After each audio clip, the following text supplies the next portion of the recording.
Hey, Walter Sorrells back with part of an ongoing series featuring my Tactix Armory knives. Now, as most of you guys who've been following me for a while know, the focus of this channel is on how-to instructional knife making stuff.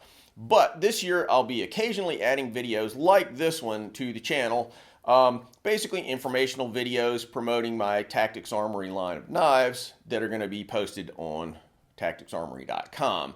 Now, some of them will be about knife making, some of them are about kind of the philosophies and approaches that guide me in my knife making, some about maybe tactical stuff or outdoor use of knives, whatever. It's going to be a wide range of stuff, and some of you guys may enjoy that, some of you not so much. So if you're looking for my regular, straight how-to instructionals, check out the cards for some recent videos.